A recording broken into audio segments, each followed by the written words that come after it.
Bien le bonjour!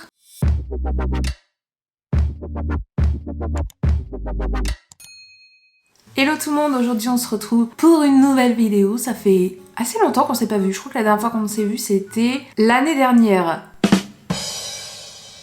Ok, aucun commentaire. Aujourd'hui on se retrouve pour la première vidéo de l'année 2023. D'ailleurs, excellente année à vous. Comme l'année dernière, on se retrouve pour une vidéo sur le bilan de l'année.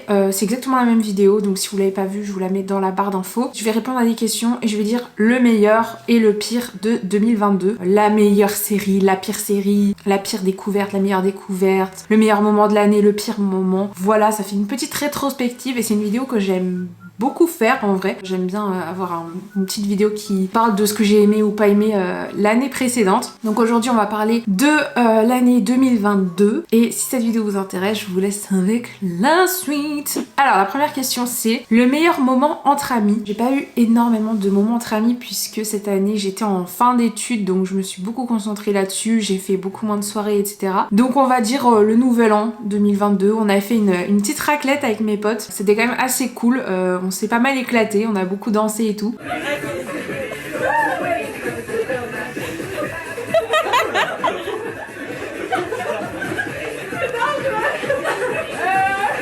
Ouais, je pense que c'était le meilleur moment de l'année et le pire moment entre amis, j'en ai pas. Franchement, j'ai écrit cette vidéo, genre j'ai réfléchi et j'ai pas trouvé. Donc, il y en a pas. Ensuite, le meilleur investissement de 2022, j'en ai trouvé deux. Déjà, il y a ma caméra. Enfin, j'ai pu m'acheter une caméra. C'est la Sony, bah c'est celle qui me filme actuellement. La Sony ZV-1, j'ai pu cette année, enfin, d'ailleurs je crois que je vous en parle dans la vidéo de l'année dernière, j'ai pu m'acheter ma première caméra pour filmer des vidéos. Enfin, j'en avais déjà une autre, mais c'était juste une caméra de vlog. C'était pas une vraie caméra face cam, professionnelle et tout ça, puis c'était une caméra qui m'a coûté que 300 €, alors que celle-ci, neuve, elle coûte 800 €. Donc voilà, je l'ai pas acheté 800 €, hein. Je l'ai acheté d'occasion, faut pas déconner non plus. Je pense que c'est mon meilleur achat parce que bah c'est un achat assez utile et voilà, chaque année je voulais absolument ma caméra. Et ce qui est bien, c'est que c'est une caméra qui fait aussi photo, donc je peux aussi prendre des photos pour Instagram et tout, c'est un peu multifonction, donc c'est vraiment le meilleur achat de cette année. Le deuxième meilleur achat, c'est les Philips Hue. Si vous avez pas vu, si vous avez pas vu mon vlog où je fais un unboxing de mes Philips Hue, je vous mets aussi en barre d'infos. Donc voilà, j'ai investi aussi dans des éclairages. J'aime beaucoup l'ambiance que donnent les Philips Hue, donc j'ai choisi une couleur et du coup ça fait une lumière derrière moi et j'aime bien ce délire. C'est un peu cliché mais j'aime bien. Donc voilà, je dirais que c'est le meilleur achat. Le pire achat, j'ai pas vraiment de pire achat de cette année. Je vais dire les tiroirs Ikea. Si vous avez vu mon vlog à Ikea, vous avez vu que j'ai acheté des tiroirs, donc j'en ai monté deux. Enfin, j'ai acheté deux fois deux tiroirs. Donc en fait, j'ai 4 tiroirs et j'en ai utilisé que 2 et en fait, j'en ai besoin que de 2 et j'en ai acheté 4 parce que je pensais que j'en aurais besoin de plus. Donc pour l'instant, c'est un achat qui... les tiroirs ne sont même pas déballés, hein. Ils sont dans un placard. Donc je les garde parce que je me dis au cas où si j'ai envie de rajouter des tiroirs dans mes meubles Kallax, j'en ai. Mais pour l'instant, j'en utilise que 2 sur 4. Ensuite, le meilleur album de l'année. J'ai mis l'album Harry's House de Harry Styles. C'est un album que j'ai beaucoup écouté. C'est pas le meilleur album de la décennie, mais c'est un album qui est quand même assez cool, que j'ai pas mal aimé, j'ai écouté en boucle. Il y a l'album de Big Flo et Oli aussi, Les Autres C'est Nous, que j'ai pas mal écouté. Quoi d'autre en meilleur album de l'année? L'album de Taylor Swift, Reputation. Alors c'est un album qui est sorti il y a super longtemps, il est sorti en 2017, mais à l'époque, tenez-vous bien, je ne l'aimais pas. J'étais persuadée que je détestais cet album parce que je sais pas, les chansons me rentraient pas dans la tête et tout, donc dans ma tête j'étais en mode non, j'aime pas Reputation de Taylor Swift, alors qu'en fait je l'ai écouté, écoutez-moi bien, en boucle. J'ai écouté que ça cette année, surtout Getaway Car qui est ma chanson de l'année vraiment. Je vous en ai parlé quand j'ai fait mon récap de 10 heures là dans ma story. L'album Reputation, surtout la chanson Getaway Car, I Did Something Bad, Don't Blame Me, tout ce genre de chansons que j'avais jamais vraiment écoutées, qui sont mes gros coups de cœur. Donc ouais, j'adore. Et les pires albums de l'année. Je vais mettre l'album de Demi Lovato parce que c'est un album que j'ai pas du tout eu envie d'écouter. J'ai dû entendre 2-3 chansons vite fait, mais c'est vraiment pas un album qui me parle. Vraiment la version grunge rock et tout ça, c'est pas trop mon truc. Et bizarrement, l'album Midnight de Taylor Swift qui est sorti cette année, je suis vraiment désolée pour les fans de Taylor Swift, mais moi je trouve trouve que c'est chiant, mais chiant, on s'ennuie. Je m'ennuie, même Anti-Héros qui est la moins pire, ça passe parce que voilà, on l'a entendu pas mal sur TikTok et tout, ça passe. Mais franchement, je m'ennuie. J'aime pas du tout ce genre de musique très lent, très planant et tout. C'est...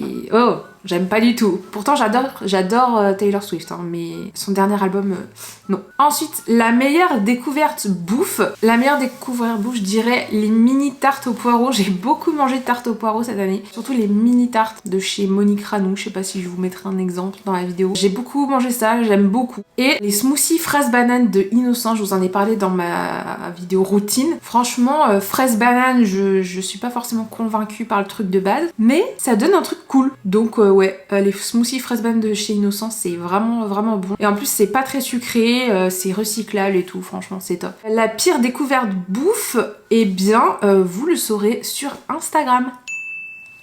Je vous en dis pas plus. Le meilleur moment de l'année. Alors, forcément, je vais parler des moments sur Twitch parce que YouTube, il n'y a pas eu d'événements marquants sur YouTube ou il n'y a pas eu d'événements marquants dans mon année. J'ai pas le souvenir qu'il y a eu un moment dans l'année où je me suis dit ah c'est le meilleur moment de l'année dans la vraie vie. Du coup j'ai mis le The Event, forcément, vous savez, je vous en parle à chaque année. C'est vraiment un moment que j'aime beaucoup. Cette année c'était vraiment bien, je me suis éclatée. Donc j'ai le The Event, il y a les lives Twitch Doria où je passe toujours un super moment aussi. Donc voilà, je dirais que c'est les meilleurs moments de cette année. Le pire moment de l'année, je dirais le Twitch Rivals. Je vous en avais parlé en story. C'était un scandale. Donc pour ceux qui savent pas c'est quoi le Twitch Rivals, en fait c'est Twitch qui organise un événement autour d'un jeu vidéo. Donc il y a plein de participants, il y a plein de streamers de plein de pays différents qui s'affrontent sur le même jeu vidéo et le gagnant il a un cash prize, donc de l'argent. Je sais plus combien c'était le cash prize. C'est toujours des grosses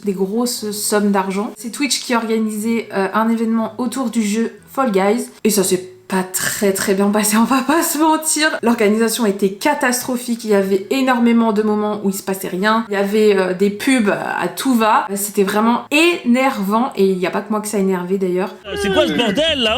Oh, de la merde, Twitch Rivals, you smell shit. L'hémisphère droit, tu pues la merde. Il est comme ça sur l'hémisphère gauche quoi. Non mais vraiment, je deviens fou là.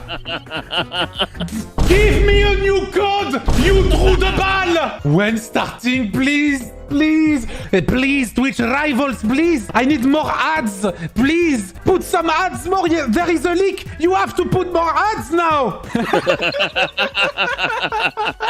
6 ads, please. I beg you. 20 ads, please. Donc ouais, le Twitch Rivals, je pense que une fois, pas deux. Vraiment, même les FFS de Zerator, ils sont mieux organisés. C'est à peu près le même genre d'événement. Donc ouais, c'était un scandale. La fin d'études aussi, c'était un moment assez chiant dans l'année. Je dirais pas c'est le pire moment de l'année, mais c'était quand même un moment pas très agréable. Ensuite, la meilleure idée de vidéo. Alors j'en ai mis deux. La vidéo des crêpes et des débats, je sais pas si vous l'avez vu, c'est un mukbang, je sais pas comment on dit. Je réponds à des pour ou contre. Je crois que c'est des pour ou contre en mangeant des crêpes et je trouvais que cette vidéo je trouvais que c'était une bonne idée de vidéo parce que je la trouve intéressante et agréable, voilà. J'ai mis le ça vaut quoi sur YouTube Premium, c'est une vidéo qui a vraiment pas mal marché sur ma chaîne, elle a fait plus de 4000 vues, donc enfin ouais, je pensais pas qu'elle allait autant marcher. À la base je l'avais écrite mais j'hésitais vraiment à la faire parce que je m'étais dit que YouTube Premium ça allait intéresser personne et en fait il y a beaucoup de gens que ça a intéressé et beaucoup de gens m'ont complimenté sur cette vidéo et je suis vraiment contente parce que j'ai vraiment passé du temps à l'écrire, donc voilà, j'ai tout fait pour qu'elle soit vraiment très complète et le plus intéressante possible, donc c'était vraiment vraiment cool. Et la pire idée de vidéo, je dirais que c'est pas ma pire idée de vidéo parce que moi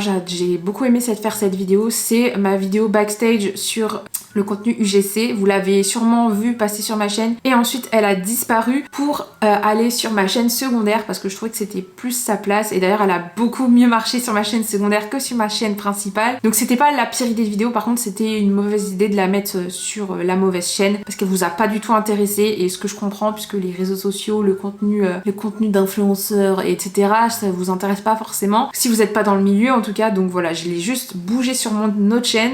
mais la mettre sur ma chaîne principale, c'était pas forcément une bonne idée. Ensuite, la meilleure découverte YouTube / réseaux sociaux. Il y a la chaîne de Sam & Monica que je vous en ai déjà parlé dans mes favoris, que j'ai beaucoup regardé. Donc c'est des vidéos en anglais, puisque c'est un anglais et une américaine qui se sont mariés d'ailleurs cette année et qui montrent leur quotidien dans des vlogs. Ils font des vidéos pour ou contre, des vidéos où ils répondent aux questions. Enfin voilà, c'est très classique comme chaîne, mais ce qui est bien c'est que c'est en anglais et ça me permet de travailler un peu ma compréhension orale, parce que j'écoute pas trop de vidéos en anglais. Moi je suis pas du tout sur le YouTube anglophone, je préfère vraiment écouter des vidéos, enfin regarder en français. Mais Sam & Monica, c'est une chaîne où je suis contente de regarder en anglais, ça me fait un peu travailler les bases et c'est compréhensible, donc ça va, ils ont pas un accent non plus trop chiant à comprendre. Et sur les réseaux sociaux, il y a 2 filles, donc je vais pas forcément vous expliquer ce qu'elles font, enfin je vais pas vous expliquer pourquoi je les aime, parce que je les aime parce que j'aime bien la personnalité.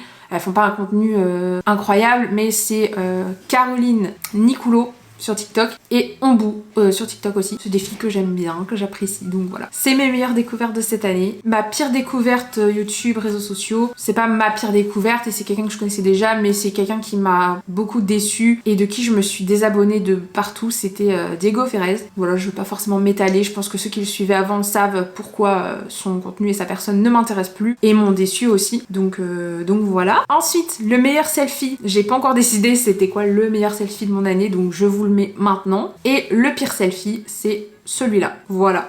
Ensuite, on continue avec la meilleure série / film de l'année. J'ai pas regardé beaucoup de films, de séries.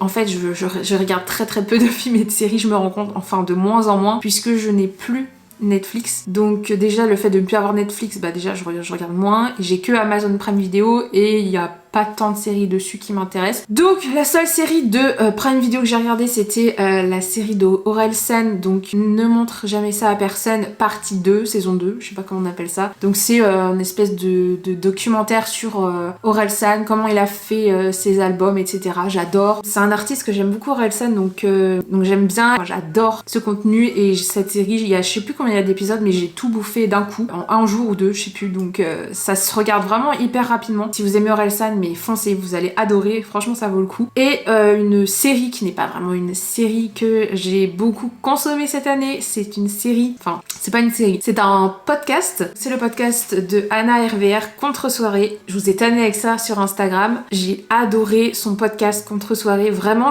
j'aime pas beaucoup de podcasts, en vrai j'en écoute très peu. J'ai écouté récemment le podcast de Léna, donc Canapé 6 places, et voilà, j'ai écouté, c'était intéressant et tout, mais j'avais pas le coup de cœur, alors que Contre Soirée, vraiment c'était mon coup de cœur. D'ailleurs j'ai trop kiffé le calendrier qu'elle a fait au mois de décembre, donc elle faisait un podcast par jour en décembre. Ouais, si vous la connaissez pas de base des réseaux, vous allez peut-être trouver ces podcasts bizarres, vous allez vous dire mais enfin si je connais pas la personne, c'est pas un truc qui est très accessible. Je pense qu'il faut déjà connaître bien sa personnalité, il faut déjà avoir regardé ses vidéos YouTube et tout pour pouvoir apprécier, mais quand on aime bien le personnage, franchement c'est vraiment cool à écouter. Je vous conseille surtout son épisode sur les red flags en couple, j'ai beaucoup aimé, donc voilà, c'était ma série de podcasts de l'année. La pire série ou pire film, j'ai pas de pire série parce que j'en ai pas regardé, et les pires films j'ai mis Sans un bruit. Vous savez, moi j'aime bien tout ce qui touche à l'horreur et tout, et j'ai regardé Sans un bruit et j'ai regardé 10-20 minutes je crois, je trouvais ça nul, je me suis ennuyée.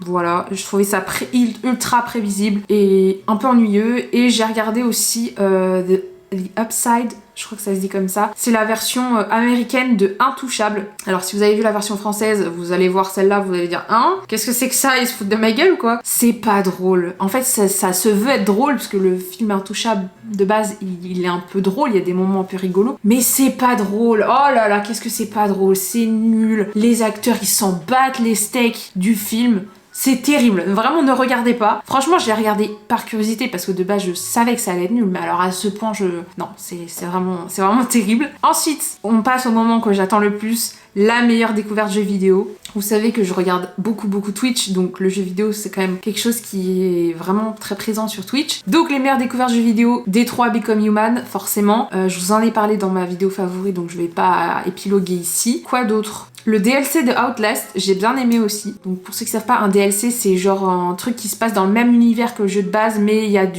une histoire en plus, c'est un petit bonus quoi. Le DLC d'Outlast, j'ai bien aimé. J'ai beaucoup regardé de live sur Fall Guys aussi, bizarrement. Alors c'est un jeu que je pensais pas du tout aimer à la base. Je fuyais un peu ce jeu parce que je comprenais pas trop le principe. Mais maintenant que j'ai regardé pas mal de live dessus, Fall Guys c'est un jeu que j'aime bien. Ensuite il y a un jeu que j'ai découvert aussi cette année qui est First Class Trouble. Donc c'est vraiment pas mal comme jeu. J'ai vu qu'un live dessus, enfin ou deux, je sais plus, mais ça m'a vraiment pas mal intéressé. C'est un peu comme Among Us, où en gros t'as des...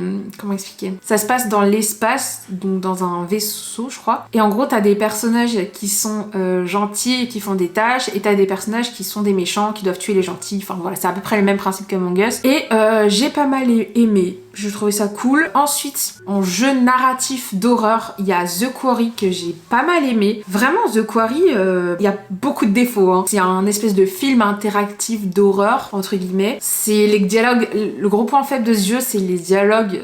Les dialogues sont débiles. Les personnages sont insupportables. Mais l'histoire, le gameplay, la qualité des graphismes est top, vraiment. Et voilà, c'est un truc d'horreur avec...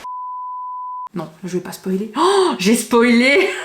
Si vous l'avez pas vu, non. C'est un truc d'horreur qui se passe la nuit. Voilà, c'est un genre un peu un slasher movie-like. Oh, mais j'ai spoilé, mais...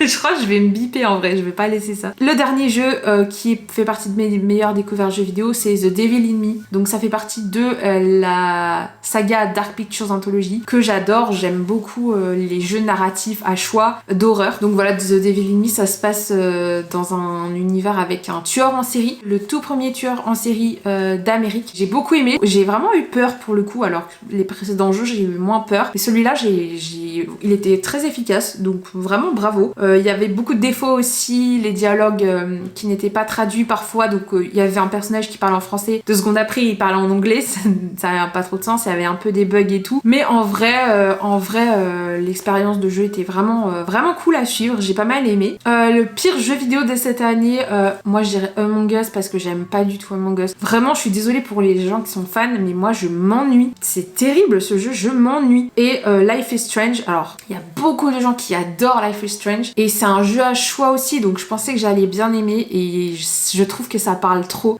Ça ne s'arrête jamais, ça parle, et genre, tu peux pas te concentrer, genre t'as pas de moment de calme, et ensuite des moments où il se passe un peu d'action. Genre c'est tout le temps comme ça, tac tac tac, ça s'arrête pas. Je me suis fait la réflexion et je me suis dit mais non, Life is Strange, je peux pas, ça parle trop, c'est horrible. Et enfin on arrive à la fin de cette vidéo, la meilleure décision et la pire décision cette année. La pire décision, je dirais laisser pousser mes cheveux, parce que vous voyez depuis la vidéo de l'année dernière, on voit bien, j'ai pas mal laissé pousser, et franchement c'est pas forcément une meilleure idée parce que c'est très chiant à démêler, c'est chiant les cheveux longs, en vrai c'est super chiant, mais j'ai la flemme d'aller chez le coiffeur, franchement j'ai trop la flemme. Et la meilleure décision, je dirais que c'est d'avoir changé toute ma chambre. C'était une super décision, en vrai. Je suis contente d'avoir changé mes murs parce que j'en pouvais plus, d'avoir changé des meubles et tout. Ça fait un peu de renouveau, de frais, et c'est quand même assez cool. Voilà tout le monde, j'en ai fini pour cette vidéo. Elle a été super longue pour moi. J'espère que cette vidéo vous aura plu. Si c'est le cas, n'hésitez pas à me laisser un énorme pouce dans les airs. Et sur ce, je vous dis à la prochaine fois pour une prochaine vidéo. Bisous!